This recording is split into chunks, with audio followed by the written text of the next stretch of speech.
काम वासना मानव मन की सबसे बड़ी दुर्बलता है। इसे दुर्बलता इसलिए कहेंगे कि काम वासना तो जितने जीव हैं धरती पर सब में होती है, लेकिन सबके पास विवेक नहीं है। भगवान ने सबको विवेक नहीं दिया है। विवेक सिर्फ भगवान ने मानव को ही दिया है। इसके बाद भी अगर मानव काम वासनाओं में हर समय पड़ा रहे तो ये उसके मन की दुर्बलता ही होती है। जिन 3 तृष्णाओं के कारण जीव भवनेत्री में बंधा रहता है, उसमें प्रथम काम तृष्णा ही है और प्रमुख भी है। माता पिता के काम वासनाओं से मानव की उत्पत्ति होती है, अतः अंतर्मन की गहराइयों तक काम भोग का प्रभाव छाया रहता है। अनेक जन्मों के संचित स्वयं अपने काम संस्कार भी साथ चलते ही हैं, इसलिए और भी काम मानव मन पर छाया रहता है। मुक्ति के पथ पर चलने वाले व्यक्ति के लिए काम भोग के संस्कारों से छुटकारा पाना बहुत कठिन होता है। काम वासनाओं से छुटकारा पाकर कोई व्यक्ति ब्रह्मचर्य का जीवन जीना चाहता है, परंतु बार बार मन में वासना के तूफान उठते हैं और उसे व्याकुल करते हैं। वो सोचता है कहीं ब्रह्मचर्य न भंग हो जाए, इसलिए वह कठोरता पूर्वक वासनाओं का दमन करता है, जिसके परिणाम स्वरूप जीव अपने भीतर तनाव की ग्रंथियां बांधता है। दमन द्वारा कामनाओं से मुक्ति नहीं मिलती, भीतर ही भीतर कामना वासना उमड़ती रहती हैं और मन को मोहती रहती हैं। दमन द्वारा ब्रह्मचर्य का पालन करने वाला कोई विश्वामित्र जैसा साधक मेनका जैसी अप्सरा की रूप माधुरी पर फिसल जाता है तो इसके बाद उसे आत्मग्लानि, आत्मक्षोभ और आत्मगर्व होता है। ऐसा होने पर अपराध की ग्रंथियां बांध बांध कर जीव अपनी व्याकुलता को और बढ़ाता है। जब कोई व्यक्ति बुद्ध बनता है, भगवान बुद्ध की तरह बनता है, तो तृष्णा के सभी बंधनों को भंग करके विकार की विमुक्ति के ऐश्वर्य का जीवन जीता है। इसलिए उसे बुद्ध कहा जाता है और वह बुद्ध कहलाने का अधिकारी होता है।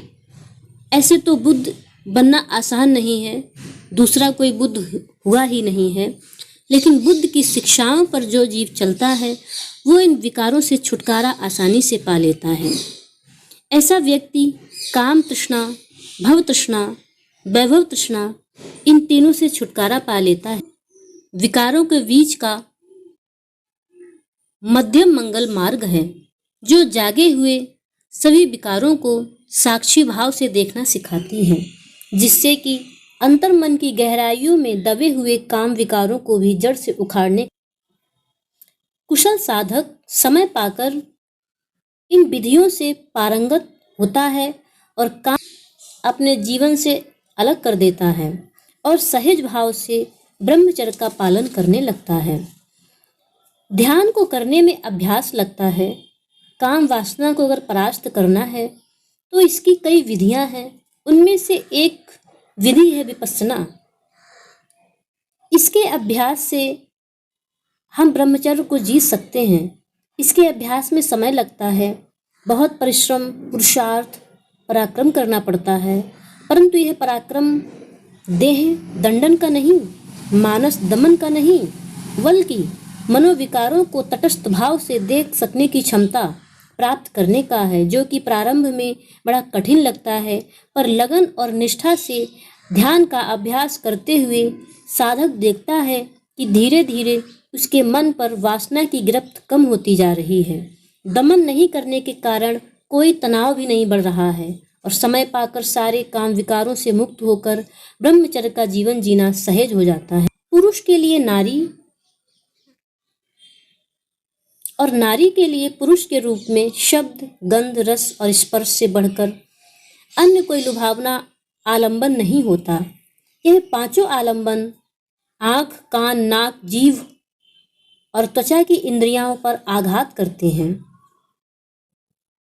अथवा इनकी याद और कल्पना चिंतन के रूप में मन की इंद्रियों पर आघात करती है, तो ही वासना के विकार जगने का काम आरंभ हो जाता है। पहली पांचों इंद्रियां शरीर पर स्थापित हैं। छठी मन की इंद्रिय भी शरीर की सीमा के भीतर ही होती है। अतः ध्यान साधना का अभ्यास 3.5 हाथ की काया के भीतर ही किया जाता है, बाहर नहीं। जहाँ जागती है वहीं उसे जड़ से उखाड़ा जा सकता है, अन्यत्र नहीं। 3.5 हाथ की काया में इंद्रिय सीमा क्षेत्र के भीतर इसकी उत्पत्ति होती है, यही निवास और यही संवर्धन होता है। अतः ध्यान के द्वारा यही शरीर के अंदर ही इसका उन्मूलन किया जा सकता है। देखना यह है कि बाहर के आलंबन ने अपने भीतर क्या खटपट शुरू कर दी। आँख, कान, नाक, जीभ और त्वचा पर रूप, रस, गंध, शब्द और स्पर्श का संपर्क होते ही, यानी प्रथम आघात लगते ही अत्यंत सूक्ष्म स्तर पर तत्संबंधित इंद्रियां दरवाजे पर और फिर सारे शरीर पर अपना प्रभाव दिखाती हैं। जैसे प्रथम आघात के तुरंत बाद मन का वह हिस्सा जिसे बुद्धि कहते हैं, वह अपने पूर्व अनुभव और याददाश्त के आधार पर इस आलंबन को पहचानता है। यह पुरुष अथवा नारी का रूप, शब्द, गंध आदि हैं, और फिर उसका मूल्यांकन करता है कि बहुत सुंदर है, बहुत मधुर है। ऐसा करने पर शरीर पर होने वाली यह तरंगे प्रिय प्रतीत होने लगती हैं और मन उनके प्रति राग रंजित होकर उनमें डूबने लगता है। यहीं से वासना का दौर शुरू हो जाता है। बार बार रूप, शब्द, गंध आदि संबंधित इंद्रियों से टकराते हैं, बार बार प्रिय मूल्यांकन होता है और बार बार प्रतिक्रिया स्वरूप वासना के संस्कार बनते हैं। एवं क्षण प्रतिक्षण एक के बाद एक वासना के संस्कार बनते बनते पत्थर की लकीर जैसे गहरे हो जाते हैं और जब रूप, शब्द, गंध, रस आदि बाहर आलंबन प्रत्यक्षता आँख, नाक, कान आदि इंद्रियों द्वारा संपर्क करना बंद कर देते हैं तो छठी इंद्रिय का दरवाजा खुल जाता है। अब मन की इंद्रिय पर पूर्व अनुभूति शब्द, रूप, गंध, रस आदि के आलंबन कल्पना और चिंतन के रूप में टकराने लगते हैं और फिर वही क्रम चल पड़ता है। क्षण चिंतन का आलंबन चित्त धारा से टकराता है और क्षण प्रतिक्षण वासना का संस्कार पैदा होता रहता है। यह क्रम जितनी देर चलता है, वासना उतनी अधिक बलवती होती जाती है। वासना में डूबे हुए व्यक्ति की स्मृति जागरूक बनी रहती है और वासना व्यथित व्यक्ति स्मृतिमान रहता है, यानी कि सजग रहता है, परंतु सजग रहता है केवल रूप, रस, गंध, स्पर्श अथवा चिंतन के आलंबन के प्रति ही। इन 6 में से किसी न किसी आलंबन पर उसका ध्यान लगा रहता है।